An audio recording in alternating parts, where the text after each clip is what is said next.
आज का जो हमारा टॉपिक होगा दैट इज़ दी कार्बोहाइड्रेट्स, और उसमें हम ओलिगोसैकराइड्स और पॉलीसैकराइड्स को जो है वो डिस्कस करेंगे और आगे कंटिन्यू करेंगे बायोलॉजिकल मॉलिक्यूल्स को। तो लास्ट टाइम हमारी जो बात हुई थी वो बात ख़त्म हुई थी मोनोसैकराइड्स के ऊपर। हमने मोनोसैकराइड्स की क्लासिफिकेशन जो है वो डिस्कस की थी, और मोनोसैकराइड्स की क्लासिफिकेशन में हमने जो बात की थी लास्ट टाइम वो ये कहा था कि एल्डिहाइड और कीटोनिक ग्रुप की बेस पे एल्डो शुगर्स होती हैं और कीटो शुगर्स होती हैं। इसी तरह से हमने बात की थी कि स्ट्रेट चेन फॉर्म में, ओपन चेन में भी हैं और रिंग फॉर्म में भी हैं। हमने बात की थी जब रिंग बनाती हैं तो या वो फ्यूरॉन रिंग बना रही हैं जैसे राइबोफ्यूरानोज है, या वो जो है वो रिंग बन रहा है हमारे पास पायरॉन रिंग है जैसे ग्लूकोपायरानोज है। इसी तरह से हमने लास्ट टाइम बात की थी रिड्यूसिंग शुगर और नॉन रिड्यूसिंग शुगर होती हैं। ठीक है, क्लासिफिकेशन की हमने बात की थी। इसी तरह से कार्बन नंबर की बेस पे हमने क्लासिफिकेशन की बात की थी, और उसमें हमने कहा था कि जो शुगर्स हैं हमारे पास वो ट्रायोसिस, टेट्रोसिस, पेंटोसिस, हेक्सोसिस, हेप्टोसिस, मुख्तलिफ शुगर्स हमने जो वो डिस्कस की थी। आज जो हमारा टॉपिक होगा दैट इज दी ओलिगोसैकराइड्स। ओलिगोसैकराइड्स क्या चीज़ हैं? ओलिगोसैकराइड्स जो हैं वो इस तरह से हमारे पास जो ओलिगोसैकराइड्स हैं वो उनके प्रॉपर्टीज़ क्या हैं, उनके कैरेक्टरिस्टिक्स जो हम डिस्कस करेंगे वन बाय वन। तो जो हमारे पास मोनोसैकराइड्स हमने डिस्कस की थी लास्ट टाइम, वो मोनोसैकराइड्स जो जब आपस में मिलती हैं, आपस में लिंक करती हैं, कोवलेंट बॉन्ड बनाती हैं, और वो जो लिंकेज है between two sugars that is called as glycosidic linkage. तो ग्लाइकोसिडिक लिंकेज बनता है, और ग्लाइकोसिडिक लिंकेज के नतीजे में शुगर्स आपस में जुड़ती हैं।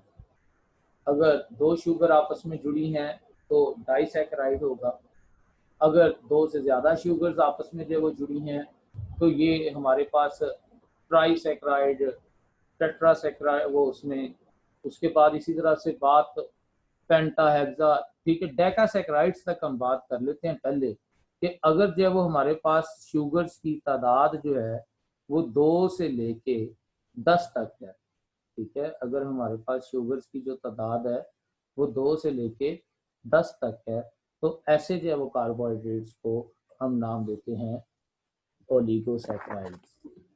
ओलिगोसैकराइड्स जो हैं ये हमारे पास ऐसे कार्बोहाइड्रेट्स हैं जिसमें 2 से लेके 10 तक शुगर्स होती हैं। ठीक है, अगर 2 शुगर्स हैं तो उनको हम नाम देते हैं डाइसैकराइड्स का। जैसे हमारे पास एग्जांपल्स हैं माल्टोज, लैक्टोज, सुक्रोज।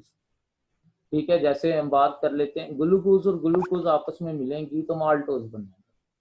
सेम जो ग्लूकोज और गैलेक्टोज आपस में मिलेंगी तो लैक्टोज बनेगा।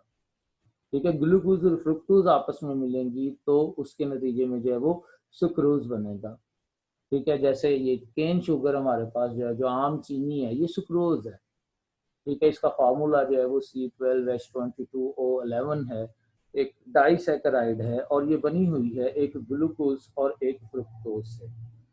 ठीक है, तो ग्लूकोज और फ्रुक्टोज आपस में मिलके ये क्या बना रहे हैं हमारे पास, ये जो है वो सुक्रोज बना रहे हैं। ऐसे ही जो मिल्क शुगर है लैक्टोज, ये ग्लूकोज और लैक्टोज के मिलने से जो है वो बनी हुई है। ठीक है, इसी तरह से अगर हम बात करें जो माल्टोज है, ये ग्लूकोज और ग्लूकोज के आपस में मिलने से बनी हुई है। ये जो ओलिगोसैकराइड्स हैं, ओलिगोसैकराइड्स किस तरह से बन रहे हैं, मैंने अभी बात की ग्लाइकोसिडिक लिंकेज की बात की, और ग्लाइकोसिडिक लिंकेज में हम यहाँ पर एक एग्जांपल ले लेते हैं। ठीक है, ये आपके सामने जो एक ग्लूकोज का मॉलिक्यूल दिखाया गया है। ठीक है,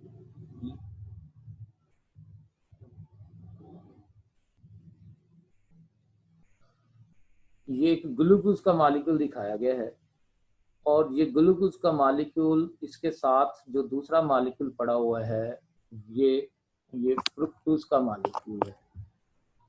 अब आप नोट करें यहाँ पर कि जो ग्लूकोज है, ठीक है, वो ग्लूकोज उसका हाइड्रोक्सिल ग्रुप कार्बन नंबर 1 का, वो फ्रुक्टोज के कार्बन नंबर 2 के हाइड्रोक्सिल ग्रुप के साथ आमने सामने जब आते हैं तो यहाँ पर H और OH मिलकर वाटर मॉलिक्यूल बन जाता है, और इस तरह से एक ग्लूकोज एक फ्रुक्टोज के साथ मिल गई ये दो शुगर्स आपस में मिली एक डाइसैकेराइड बन गया। ठीक है, ये दो शुगर्स आपस में मिली हैं तो ये एक डाइसैकेराइड बन गया। इस तरह से हमारे पास जो है वो एक डाइसैकेराइड की सूरत में ये हमारे पास ये ओलिगोसैकेराइड बन गया, जिसमें कार्बन नंबर 1 और कार्बन नंबर 2 के दरमियान चूंकि बॉन्ड बना है, लिहाजा ये 1,2 ग्लाइकोसिडिक लिंकेज होगा। ऐसी अगर हम बात करें, दो शुगर्स मिली हैं तो इधर मजीद ऐड हो सकती है, इधर भी ऐड हो सकती है। ठीक है, 3 होंगी ट्राइसैकेराइड। ऐसे ज्यादा शुगर्स जुड़ती जाएंगी। शुगर के दरमियान बॉन्ड किस किस कार्बन का बना है, 1,2 लिंकेज है, 1,4 लिंकेज है, 1,6 लिंकेज है।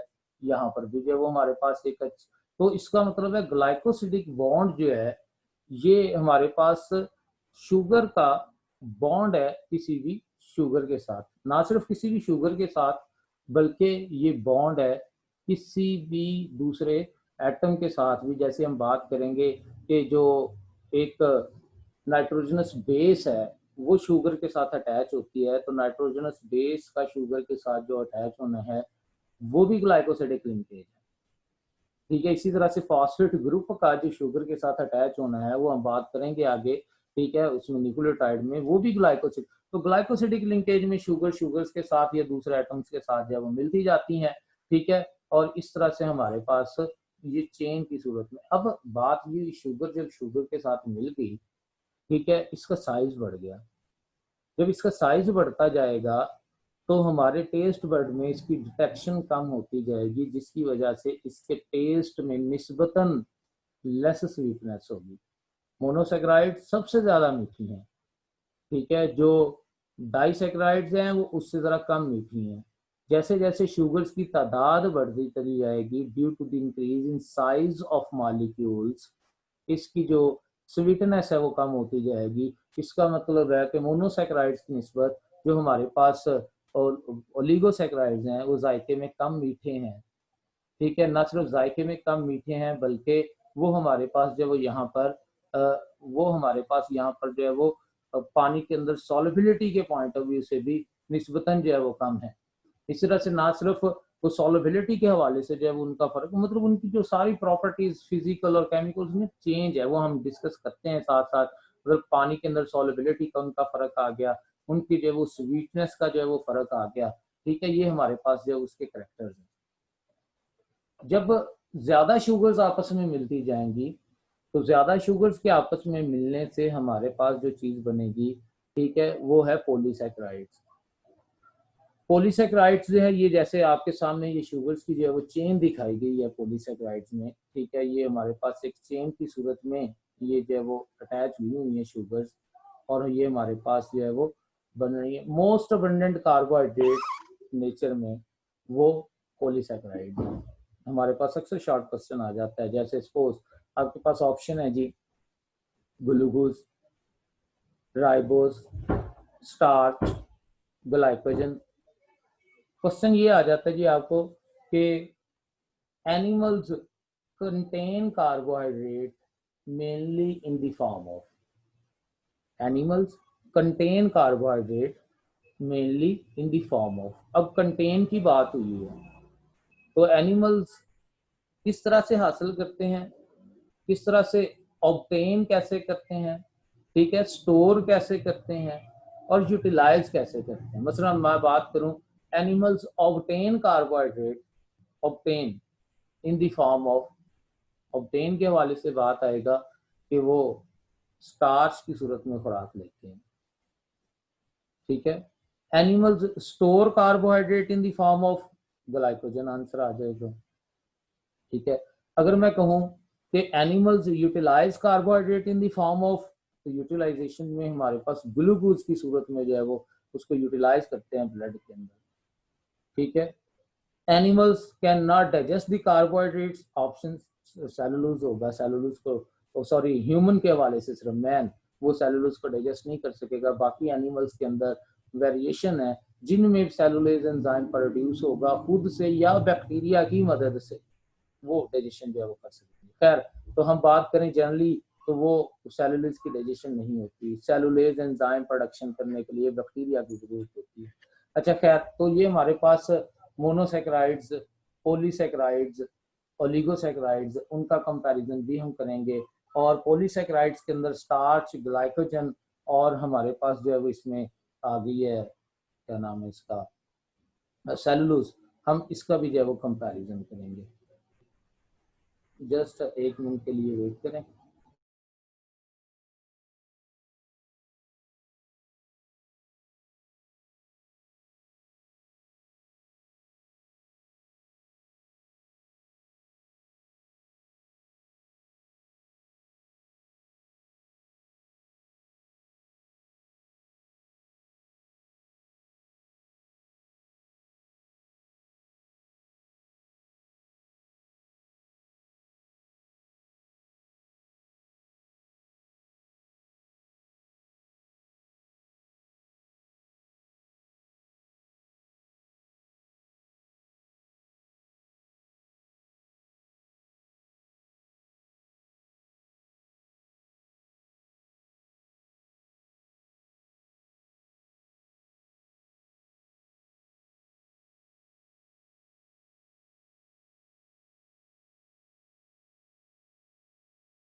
अगेन मैं कुछ काम है इसमें।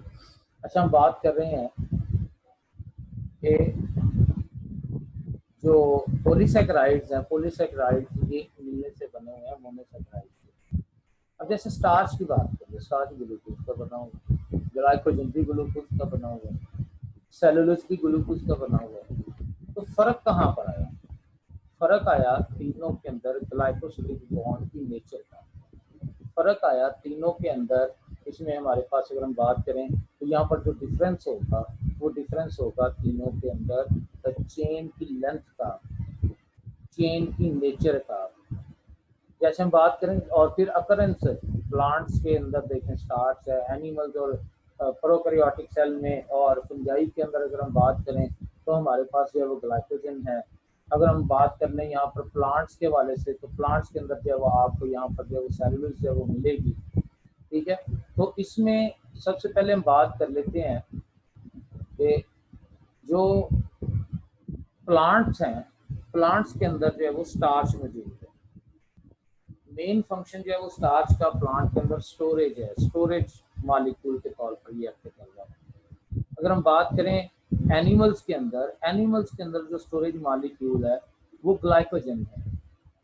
और सेलुलोज जो है वो इसमें अगर हम बात करें तो वो ये स्ट्रक्चरल है। ठीक है, तीनों ही ग्लूकोज से मिलके बने हुए हैं। स्टार्च जो है उसकी solubility in the form of amylose, यानी कि अगर जो है वो हमारे पास जो है वो अनब्राइंड चेन है और शॉर्ट चेन है तो वो तो हॉट वाटर में सॉल्युबल है, कोल्ड में सॉल्युबल नहीं है। और अगर हम बात करें इसकी अमाइलोपेक्टिन की जो कि ब्रांच है, ठीक है, तो वो जो है वो इनसॉल्युबल इन वाटर है। ग्लाइकोजन वाटर में इनसॉल्युबल है, सेलुलोज जो है वो वाटर के अंदर इनसॉल्युबल है। स्टार्च के अंदर है तो ग्लूकोज ही, लेकिन उसमें जो हमारे पास ग्लूकोज की जो फॉर्म है वो अल्फा फॉर्म है। और जो लिंकेज है अगर तो वो अमाइलोज है तो अमाइलोज के अंदर जो है वो 1,4 लिंकेज है। और अगर अमाइलोपेक्टिन है तो उसमें 1,4 और 1,6 दो तरह के लिंकेज है। जो ग्लाइकोजन है, ग्लाइकोजन में भी सेम है, ब्रांचिंग देखी गई है और इसमें भी अल्फा 1,4 और 1,6 लिंकेज जो है वो ज्यादा है। ग्लाइकोजन जो है वो ये एनिमल्स के अंदर है और स्टार्च जो है वो प्लांट्स के अंदर है। ठीक है, ग्लाइकोजन को हम एनिमल स्टार्च भी कहते हैं क्योंकि ये देखिए स्ट्रक्चरल पॉइंट ऑफ व्यू से बहुत सिमिलर है। और जो हमारे पास सेलुलोज है, सेलुलोज के अंदर बीटा ग्लूकोज है और बीटा 1,4 लिंकेज जो है उसके अंदर जो है वो ज्यादा उसमें वो पाए जाते हैं। स्टार्च को हम आयोडीन के साथ जब ट्रीट करेंगे तो ब्लू कलर देगा, ग्लाइकोजन को हम जब आयोडीन के साथ जो वो ट्रीट करेंगे, ठीक है, तो वो रेड कलर देगी। और अगर हम बात करें इसकी क्या नाम है सेलुलोज की, तो इसको जब हम आयोडीन के साथ ट्रीट करेंगे तो ये जो है वो कलर चेंज नहीं आएगी इसमें। ठीक हो गया। तो ये हमारे पास पॉलीसेक्राइड, ये जो टेबल है ये ऑब्जेक्टिव पॉइंट ऑफ व्यू से अच्छा खासा इसमें एमसीक्यूज की तादाद बनती है, ठीक है। या बात बात एमसीक्यू आ जाता है, एग्जांपल्स दे दी जाती हैं और पूछ लिया जाता है विच वन इज डिफरेंट। मतलब मैं एग्जांपल दे देता हूँ, विच वन इज द डिफरेंट, और ऑप्शन है आपके पास, ऑप्शन है आपके पास एमाइलोज, अमाइलोपेक्टिन, ठीक है, एमाइलोज, अमाइलोपेक्टिन, ग्लाइकोजन और सेलुलोज, ठीक है। पूछा गया क्वेश्चन है जी आपके पास विच वन इज डिफरेंट। अब देखें है तो सारी पॉलीसेकेराइड, तो डिफरेंस कहाँ पर आया? डिफरेंस आया जी कि हमारे पास जो स्टार्च है ना, यानी कि माइलोज और माइलोपेक्टिन या glycogen, these are the storage carbohydrates. और अगर हम बात करें इसकी सेलुलोज की, तो सेलुलोज हमारे पास जो है वो स्ट्रक्चरल है। तो चूंकि वो स्ट्रक्चरल है और वो स्टोरेज है, तो फर्क आ गया इस तरह से दोनों में, ठीक है, फर्क आ गया। सेम इसी तरह से अगर हम बात करें शुगर्स का, कि उसमें दोनों में अल्फा है और सेलुलोज के अंदर जो है वो बीटा है, लिंकेज के पॉइंट ऑफ व्यू से ये डिफरेंस आ गया। तो ये इस तरह से हमारे पास जो है वो वेरिएशन के तहत मुख्तलिफ तरह के जो है वो क्वेश्चन जो है बनते चले जाते हैं। नेक्स्ट अगर हम बात करें पॉलीसेकेराइड से आके, ये आपके सामने स्ट्रक्चर दिखाई गई है पॉलीसेकेराइड्स में ही, अमाइलोपेक्टिन, अमाइलोज और सेलुलोज की। तो आप इसमें नेचर ऑफ चेन और नेचर ऑफ बॉन्डिंग वो दोनों जो है वो देख सकते हैं, आपको वाज़ह नजर आएगी। ये देखिए ब्रांचिंग आपको नजर आ रही है और ये अनब्रांच है, और ये आपको जो है इसमें 1,4 लिंकेजेस, लेकिन शुगर की नेचर में, बॉन्ड की नेचर में देखेंगे आपके पास जो है वो बीटा जो है वो लिंकेजेस। मोनोसेकेराइड्स, ओलिगोसेकेराइड्स और पॉलीसेकेराइड्स का भी हम कंपैरिजन बात कर लेते हैं। मोनोसेकेराइड्स जो हैं ये सिंपलेस्ट शुगर, ठीक है। जो ओलिगोसेकेराइड्स हैं ये उससे कॉम्प्लेक्स हैं, और जो पॉलीसेकेराइड्स हैं वो उससे कॉम्प्लेक्स हैं, ठीक है। हमारे पास कॉम्प्लेक्सिटी के हवाले से मोस्ट कॉम्प्लेक्स शुगर्स आती है पॉलीसेकेराइड्स, और स्वीटनेस में the most sweet sugars are monosaccharides, ठीक है। जैसे जैसे साइज बढ़ता चला जा रहा है, वैसे वैसे टेस्ट बर्ड्स में इनकी डिटेक्शन का डिफरेंस आता चला जा रहा है, और उस एतबार से जो है वो इनके टेस्ट का जो है वो फर्क आता चला जा रहा है, ये टेस्टलेस होते चले जा रहे हैं, ठीक है। इसी तरह से जो है वो सॉलिबिलिटी का डिफरेंस आ रहा है, जितनी कार्बन चेन शॉर्ट होगी that will be more soluble. तो मोनोसेकेराइड मोर सॉल्युबल है, ओलिगोसेकेराइड लेस सॉल्युबल है, और पॉलीसेकेराइड उससे भी जो है वो कम, और उसमें भी डिपेंड करता है जितनी चेन बड़ी होती है, जैसे माइलोज और माइलोपेक्टिन की बात कर लें, ठीक है। तो सॉल्युबिलिटी जो है वो उसका फर्क आ गया, रेंजली सॉल्युबल, कुछ पार्शियल सॉल्युबल हैं और कुछ जो है वो बिल्कुल भी सॉल्युबल नहीं।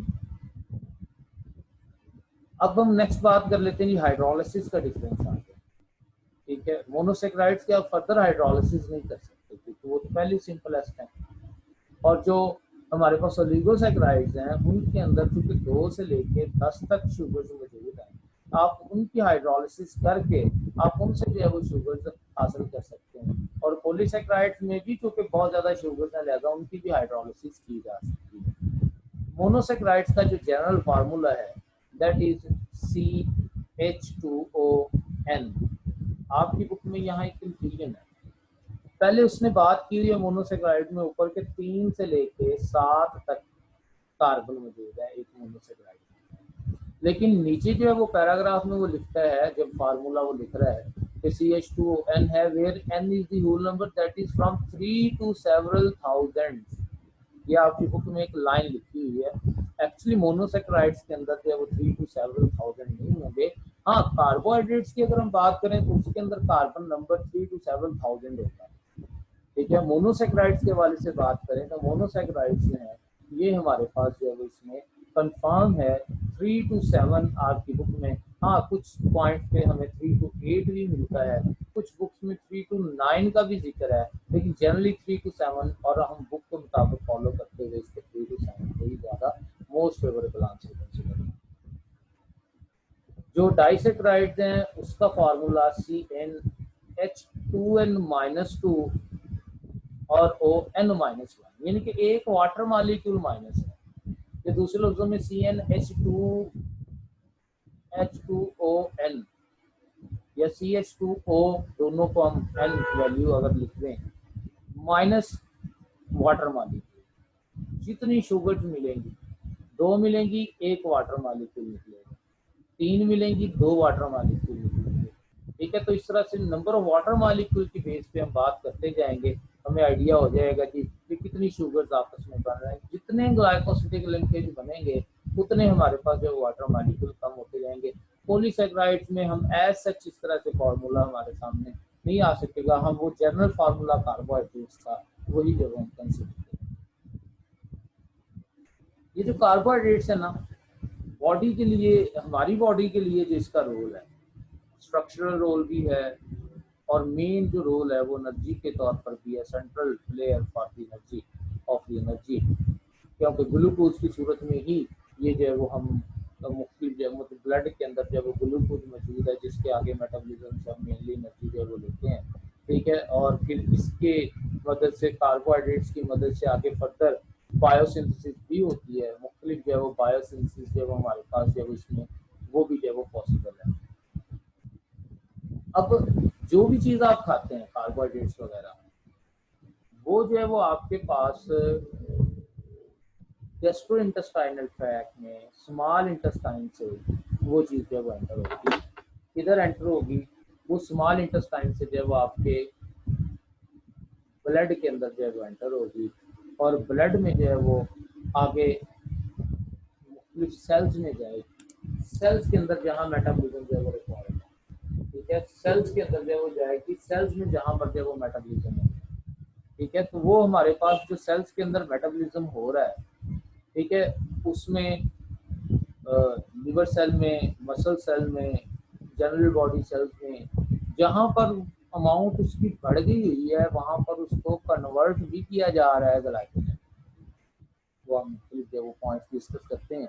तो इसका मतलब है ये बॉडी के अंदर स्टोरेज के तौर पर भी है, storage energy, foreign energy provide कर रही है। अब आपको अगर क्वेश्चन आ जाए कि इमीडिएट सोर्स ऑफ एनर्जी, मैं रिपीट कर रहा हूँ, इमीडिएट सोर्स ऑफ एनर्जी, और आपके पास जो मोस्ट क्लोज ऑप्शंस हैं वो हो एटीपी और ग्लूकोज। ठीक है, और आगे जो है उसमें इन सेल का भी जिक्र है, यानी कि immediate source of energy in cell, immediate source of energy in cell. आपके पास दो मोस्ट क्लोज ऑप्शन जो है वो ग्लूकोज और एटीपी है। ठीक है, तो अब अगर ग्लूकोज भी पड़ी है और एटीपी भी पड़ी है तो सेल फौरन से पहले एटीपी खर्च करेगा और बाद में वो एटीपी बना लेगा। ये तो ऐसी है ना जैसे हम कहें, ठीक है, ये तो इस तरह से ही है ना जैसे हम कहें कि घर में पैसे भी पड़े हुए हैं और एक फालतू चीज भी पड़ी हुई है जिसको हम बेच के पैसे ले लेंगे। ठीक है, तो हम किस तरह से जो है वो खाने के लिए वो खाना हमें खरीदना है, क्या करेंगे? तो पहले नंबर पर तो यही है कि हम वो जो फॉरेन पैसे पड़े हैं उनको, उनकी मदद से हम परचेज कर लेंगे अपनी खाने की चीज, और वो पैसे कम जो हो गए उसको पूरा करने के लिए फिर क्या करेंगे, जो घर में वो जो चीज होगी फालतू उसको सेल आउट कर देंगे। ठीक है, ऐसे ही अगर सेल के अंदर एटीपी भी है और ग्लूकोज भी है तो सेल क्या करेगा, फौरन एटीपी को खर्च करेगा और फिर उस एटीपी की डेफिशिएंसी को पूरा करने के लिए वो क्या करेगा, साथ में मेटाबॉलिज्म करेगा। ठीक हो गया, ग्लूकोज की मदद। तो इमीडिएट सोर्स ऑफ एनर्जी में दो मोस्ट प्रोबेबल आंसर हो आपके पास, एटीपी और ग्लूकोज, तो फिर हम एटीपी को। अगर आपके पास ऑप्शंस में हो फैटी एसिड, अमाइनो एसिड और ग्लूकोज, एटीपी अब ऑप्शन में नहीं है। ठीक है, तो यहाँ पर ग्लूकोज है, सबसे पहले ग्लूकोज को खर्च करेगा, बाद में प्रोटीन की बात होगी, बाद में लिपिड्स की बात होगी। ठीक है, तो ये चीजें आपने इसमें जो है वो थोड़ा सा पॉइंट ऑफ व्यू इसको जो है वो जरा समझना है। नेक्स्ट हमारा टॉपिक जो है वो है प्रोटीन्स। प्रोटीन्स की बात करेंगे हम और फिर लिपिड्स की बात करेंगे। पहले हम आज प्रोटीन्स की बात करेंगे। प्रोटीन्स हैं क्या? प्रोटीन्स ये बेसिकली पॉलीमर है अमाइनो एसिड्स का, वो भी पीछे पॉलीमर थे, वो शुगर्स के पॉलीमर्स थे, पॉलीसैकेराइड, ये भी पॉलीमर्स हैं, ये अमाइनो एसिड्स के फ्यू टू 3000 और मोर, ये डिपेंड करता है मैसेंजर आरएनए की लेंथ और उससे प्रोटीन फिर बनेगी कि कितने अमाइनो एसिड्स की बनेगी। ठीक है, about 10,000 types, more than 10,000 types of proteins ये हमारी जो है वो बॉडी के अंदर जो मौजूद हैं, जिसमें हम बात करें तो ये मोस्ट अबंडेंट ऑर्गेनिक कंपाउंड है सेल का। 18% मेमिलियन सेल में, यानी कि हमारी बॉडी के अंदर 18% वैसे टोटल वेट का जो है वो प्रोटीन है। और अगर हम ड्राई वेट की बात करें, यानी कि पानी निकाल के बात करें, तो about 50% of our dry weight, ठीक है, वो हमारे पास जो है वो क्या है, वो प्रोटीन है। प्रोटीन्स के वाले से कि ये है क्या, किस चीज़ की बनी हुई है, और फिर हम इम्पोर्टेंस भी इसकी डिस्कस करेंगे। पहले नंबर पर तो हम बात कर लेते हैं कि प्रोटीन्स बनी किस चीज़ की। ठीक है, जो प्रोटीन्स है ना, ये अमाइनो एसिड से मिलके बनी हुई है। ठीक है, प्रोटीन्स जो हमारे पास अमाइनो एसिड्स के मिल से बनी हुई हैं। और ये जो प्रोटीन्स हैं, इसमें अगर हम बात करें तो about 170 types of amino acids ये सेल्स और टिश्यूज में मौजूद है, जिसमें से 25 ऐसे हैं जो प्रोटीन्स बनाते हैं, और ज़्यादातर प्रोटीन्स 20 की बनी हुई है। ये अक्सर कंफ्यूजन करती है स्टूडेंट्स को। ठीक है, total number of amino acids in cell and tissues या total types of amino acids, number नहीं, नंबर तो ज़्यादा हो जाएंगे, टाइप्स 170। इसका मतलब है प्रोटीन के अलावा भी अमाइनो एसिड्स के काम है, प्रोटीन्स बनाने के अलावा भी अमाइनो एसिड्स के काम है, वो मेटाबोलाइट्स के तौर पर है। ठीक है, कुछ अमाइनो एसिड्स और उसके डेरिवेटिव्स हार्मोन्स के तौर पर भी हैं। ठीक है, कुछ अमाइनो एसिड्स जो है वो हमारे मुख्तलिफ जो प्रोसेसेस चल रहे हैं उनमें इंटरमीडिएट्स के तौर पर भी हैं। अमाइनो एसिड्स में कार्बन, नाइट्रोजन, ऑक्सीजन और हाइड्रोजन ये नेसेसरी, ये चीज़ें होती हैं। लेकिन अमाइनो एसिड्स में सल्फर भी हो सकती है, जैसे सिस्टीन एक अमाइनो एसिड है और सिस्टीन अमाइनो एसिड में सल्फर मौजूद है। ठीक है, तमाम के तमाम अमाइनो एसिड्स में अगर हम बात करें तो एक सेंट्रल कार्बन है और उस सेंट्रल कार्बन के साथ फंक्शन ग्रुप अटैच है। वो जो सेंट्रल कार्बन है that is the alpha carbon, उसके एक जानब अमाइनो ग्रुप मौजूद है, एक जानब कार्बोक्सिलिक ग्रुप मौजूद है, एक जानब हाइड्रोजन और एक जानब अल्काइल ग्रुप। ये जितना भी फर्क आता है ना अमाइनो एसिड में, वो अल्काइल ग्रुप की बेस पे आता है। ये जो हम 170 टाइप्स के अमाइनो एसिड्स की बात कर रहे हैं, ये 170 टाइप्स के जो अमाइनो एसिड्स हैं, ये 170 टाइप्स के अमाइनो एसिड्स सिर्फ और सिर्फ इस एक अल्काइल ग्रुप की मदद से। ठीक है, ये जो अल्काइल ग्रुप जैसे आपकी बुक में एग्जांपल दी हुई है, ये अल्काइल ग्रुप हाइड्रोजन है तो ग्लाइसिन। ठीक है, अगर ये CH3 है तो एलेनिन है। ठीक है, फर्क ही यहाँ पर वेरिएबल ग्रुप ही ये है, बाकी जो पेप्टाइड बॉन्ड में लिंक कर रहे हैं वो ये है। ठीक है, पेप्टाइड बॉन्ड हम आगे डिस्कस करेंगे। ये जो प्रोटीन्स हैं, प्रोटीन्स बनती कैसे हैं, किस तरह से इसमें अमाइनो एसिड्स आपस में जुड़ते हैं, तो इसमें एक अमाइनो एसिड का जो हमारे पास मौजूद है जी, कार्बोक्सिलिक ग्रुप, एसिडिक ग्रुप, ये एक अमाइनो एसिड का एसिडिक ग्रुप तो दूसरे अमाइनो एसिड के अमाइनो ग्रुप से अटैच है। जैसे ये देखिए, ये एक अमाइनो एसिड है दैट इज द ग्लाइसिन, उसका ये एसिडिक ग्रुप था। ठीक है, कार्बोक्सिलिक एसिड CHOOH। दूसरी जानब हमारे पास ये दूसरे अमाइनो एसिड का ये अमाइनो ग्रुप था। अमाइनो ग्रुप का H और कार्बोक्सिलिक एसिड से O है। ठीक है, अमाइनो ग्रुप का H और कार्बोक्सिलिक ग्रुप से OH, ये आपस में मिलके वाटर मॉलिक्यूल बनाते हैं और इस तरह से ये कार्बन इस नाइट्रोजन के साथ डायरेक्ट लिंक कर जाएगी। This carbon nitrogen linkage between two amino acid, ये शर्त जरूरी है। हर जगह पर कार्बन नाइट्रोजन लिंकेज को आप पेप्टाइड लिंकेज नहीं कहेंगे।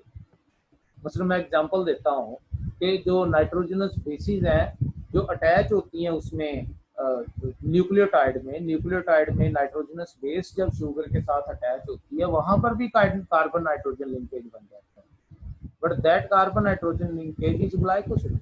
यहाँ पर ये जरूर है carbon nitrogen linkage between two amino acids that is called as peptide link. दो अमाइनो एसिड जो पे जुड़े हैं तो ये डाइपेप्टाइड, तीन अमाइनो एसिड जुड़े हैं तो वो ट्राइपेप्टाइड है। एक चीज याद रखिएगा, डाइपेप्टाइड में दो पेप्टाइड बॉन्ड नहीं है बल्कि उसके अंदर जो है वो क्या है, दो अमाइनो एसिड है। ऐसे ही ट्राइपेप्टाइड में पेप्टाइड बॉन्ड की तादाद दो है लेकिन उसमें अमाइनो एसिड जो है वो टोटल जो है वो तीन है। तो ऐसे ही ज्यादा अमाइनो एसिड कौन जोड़ेगा इन अमाइनो एसिड? ये पेप्टाइड बॉन्ड कहाँ पर बनेगा? ये पेप्टाइड बॉन्ड अगर आपको याद हो, राइबोसोम्स की जो वो यूनिट्स और उन यूनिट्स में जो लार्जर सब यूनिट्स उसकी तीन साइट्स आपने पढ़ी हैं, A site, B site, E site, that P site, peptidyl site, वहां पर पेप्टाइड लिंकेज बन रहा है दो अमाइनो एसिड्स के दरमियान। और इस तरह से जो है वो राइबोसोम्स ये अमाइनो एसिड्स को जोड़ के ये प्रोसेस कौन सा है? ये बेसिकली ये कंडेंसेशन का प्रोसेस है। कंडेंसेशन के प्रोसेस के मीडियम में वो जो मोनोमर्स हैं वो जुड़ते हुए ये जो पॉलीमर है, यानी जो पॉलीपेप्टाइड चेन है वो बन जाएगी। ठीक है, पॉलीपेप्टाइड चेन है वो बन जाएगी। वाटर मॉलिक्यूल यहाँ पर जरूरी है और जब यही आगे पॉलीपेप्टाइड की हाइड्रोलिसिस होगी तो इसी वाटर की प्रेजेंस में जो है वो हम क्या करेंगे, वो एक पॉलीपेप्टाइड को तोड़ के अमाइनो एसिड्स में जो है वो ले जाएंगे। तो खैर ये हमारे पास जो है इसमें प्रोटीन्स की फॉर्मेशन के हवाले से बात आ गई। अब हम बात करेंगे यहाँ पर प्रोटीन्स की ऑर्गेनाइजेशन की और प्रोटीन्स की इम्पोर्टेंस। पहले मैं यहाँ पर आज प्रोटीन की इम्पोर्टेंस की बात करूँगा। ऑर्गेनाइजेशन ये थोड़ा सा लेंथी टॉपिक है, इसको जो हम नेक्स्ट टाइम डिस्कस करेंगे। ठीक है, इन चारों लेवल्स को डिस्कस करते हुए उससे पहले हम इसकी इम्पोर्टेंस ऑफ क्लासिफिकेशन को डिस्कस करते हैं। प्रोटीन्स ये सेल में क्या क्या रोल प्ले कर रही हैं, इस हवाले से अगर हम बात करें तो प्रोटीन्स जो है वो सेल में हमारे पास जो मेन रोल प्ले कर रही है उसमें एक जो है वो रोल वो building of structures of cell, ये सेल की स्ट्रक्चर्स बना, स्ट्रक्चरल प्रोटीन, जो केराटिन प्रोटीन है ना हमारे हेयर्स को बना रही, कोलेजन फाइबर्स है, ऐसी कितनी एग्जांपल्स हमारे मायोसिन एक्टिन प्रोटीन। इस तरह से अगर हम बात करें जो एंजाइम्स की सूरत में जो प्रोटीन्स हैं वो पूरे सेल के मेटाबॉलिज्म को कंट्रोल करें एंजाइम्स की। ऐसे ही अगर हम बात करें हार्मोन्स की सूरत में, ये जो प्रोटीन्स हैं सारे हार्मोन्स प्रोटीन्स नहीं है। ठीक है, इसी तरह से सारी प्रोटीन्स ही एंजाइम्स नहीं होती। ठीक है, लेकिन ये जरूर है कि तमाम एंजाइम्स प्रोटीन्स होते हैं। ठीक है, सो राइबोसोम्स आर एन नेचर। ठीक है, इसी तरह से हार्मोन्स की नेचर आपने पढ़ी है, प्रोटीनिक इन नेचर भी है, पेप्टाइड इन नेचर भी है, अमाइनो एसिड इन नेचर भी है और स्टेरॉइड इन नेचर भी है। तो उसमें protein in nature insulin and glucagon इसकी बेस्ट एग्जांपल है हमारे पास, ये मेटाबॉलिज्म को रेगुलेट करते हैं। फिर एंटीबॉडीज की सूरत में डिफेंस, ठीक है, फिब्रिन की सूरत में ब्लड क्लॉटिंग करके लॉस ऑफ ब्लड से जो है वो बचाना। इसी तरह से अगर हम बात करें ट्रांसपोर्ट ऑफ मटेरियल, जैसे ऑक्सीजन को ट्रांसपोर्ट करवा रही है हीमोग्लोबिन, या प्लाज्मा प्रोटीन जो है वो बहुत सारे जो मटेरियल को ट्रांसपोर्ट करवा रही है। ठीक है, movement of organs as well as organism. ठीक है, जैसे मसल्स ये हमारे जो वो मूवमेंट करवा रहे हैं ऑर्गन्स की भी और ऑर्गेनिज्म की। और इसी तरह से जो है वो सेल के अंदर जो क्रोमोसोम की मूवमेंट है माइटोटिक अपरेटस की सूरत में, वहां पर भी जो है वो प्रोटीन का रोल है। तो प्रोटीन का स्ट्रक्चरल रोल भी है, प्रोटीन्स का एनर्जी प्रोवाइड करने में रोल भी है। ठीक है, ये प्रोटीन्स का जो है वो मूवमेंट के अंदर रोल भी है, डिफेंस में रोल भी है। ठीक है, इम्यूनिटी के अंदर इसका, और रेगुलेशन ऑफ मेटाबॉलिज्म में भी जो है इसका रोल है। इसके जो ये सारे प्रोटीन्स दो तरह की हैं शेप में, एक फाइब्रस प्रोटीन्स है और एक ग्लोबुलर प्रोटीन्स है। ठीक है, फाइब्रस प्रोटीन्स वो प्रोटीन्स होती हैं जो फिब्रिल्स की सूरत में है। ठीक है, जो फिब्रिल्स की सूरत में है, जो फाइबर्स की सूरत में है। ग्लोबुलर प्रोटीन जो है वो स्फेरिकल इन शेप है। ये जो फाइब्रस प्रोटीन है इनमें जो मैक्सिमम लेवल जो है वो देखा गया है that is the secondary level. ठीक है, जो ग्लोबुलर प्रोटीन है उसमें टर्शरी लेवल से ग्लोबुलर स्ट्रक्चर शुरू हो जाती है, तो टर्शरी या क्वाटरनरी स्ट्रक्चर जब उसमें जो मेनली मौजूद होता है, वैसे तो पीछे फिर प्राइमरी सेकेंडरी भी होगा। फाइब्रस प्रोटीन पानी में इनसॉल्युबल है, ग्लोबुलर प्रोटीन पानी में सॉल्युबिलिटी शो कर रही है। फाइब्रस प्रोटीन ये जो है वो इसमें अगर हम बात करें नॉन क्रिस्टलाइन है, इलास्टिक है। ग्लोबुलर प्रोटीन क्रिस्टलाइन है, नॉन इलास्टिक है। फाइब्रस प्रोटीन ज्यादातर स्ट्रक्चर्स बनाती हैं स्वाय फिब्रिन के, ठीक है, ये एक एक्सेप्शन है। वो जो है वो अगर हम बात करें फिब्रिनोजिन और फिब्रिन, वहां पर उसका कैटालिटिक रोल हम डिस्कस करते हैं। जो ग्लोबुलर प्रोटीन है वो ज्यादातर फंक्शनल है, लेकिन अगर हम प्लाज्मा मेम्ब्रेन में ग्लोबुलर प्रोटीन देखें तो वो स्ट्रक्चरल रोल भी कुछ प्ले कर रही है, ठीक है। Fibrous protein stability point of view से ये ज्यादा स्टेबल है और लेस कॉम्प्लेक्स है। ग्लोबुलर प्रोटीन जो है ये लेस स्टेबल है, मोर कॉम्प्लेक्स है। इसकी स्टेबिलिटी हम आगे डिस्कस करेंगे कि वो जो हाइड्रोफोबिक हाइड्रोफिलिक इंफेक्शंस हैं, जब जब भी हम एक ग्लोबुलर स्ट्रक्चर को डिस्ट्रॉय करेंगे तो सबसे पहले जो है वो उसकी मतलब ग्लोबुलर स्ट्रक्चर डिस्ट्रॉय होगी, वो फाइबर्स में चेंज होगी और फिर वो आगे फाइबर डिस्ट्रॉय होके अलग अलग जो है उसमें हमारे पास हमारे एसिड्स बनेंगे। जो फाइब्रस प्रोटीन है उसमें हमारे पास silk fibres, actin, myosin, fibrin, keratin, ये सारे आ गए। एंजाइम्स, एंटीबॉडीज, हार्मोन्स, हीमोग्लोबिन, इस तरह के ये सारे ग्लोबुलर प्रोटीन। मतलब आपके सामने चार ऑप्शन आ जाए। ऑप्शन है जी actin, actin, myosin, troponin. Actin, myosin, troponin, keratin. Options मैं दोबारा रिपीट कर रहा हूँ, एक्टिन, मायोसिन, ट्रोपोनिन, केराटिन। और स्टेटमेंट है जी which one is different from other. तो आप वहाँ पर जो देख लीजिएगा कि जो आपके पास जो ट्रोपोनिन सब यूनिट्स है वो ग्लोबुलर इन नेचर है, बाकी फाइब्रस है। आपके पास क्वेश्चन आ जाता है जी, सपोज इम्यूनोग्लोबिन्स, ठीक है, इम्यूनोग्लोबिन्स है और ये इम्यूनोग्लोबिन्स को रिलेट किया होता है दूसरी फाइब्रस प्रोटीन के साथ, जैसे एक्टिन, मायोसिन, ग्लोबुलिन, ठीक है। एक्टिन, मायोसिन और फिब्रिन और इम्यूनोग्लोबिन, ये चार option, which one is different. तो डेफिनेटली वहां पर जब इम्यूनोग्लोबिन ग्लोबुलर, ठीक है, वहाँ पर इम्यूनोग्लोबिन ग्लोबुलर प्रोटीन है। तो ये चीज़ें थोड़ी थोड़ी इसमें जब हम डिस्कस करेंगे इंशाल्लाह आगे मजीद, ठीक है, मजीद उसमें जब हम आगे डिस्कस करेंगे।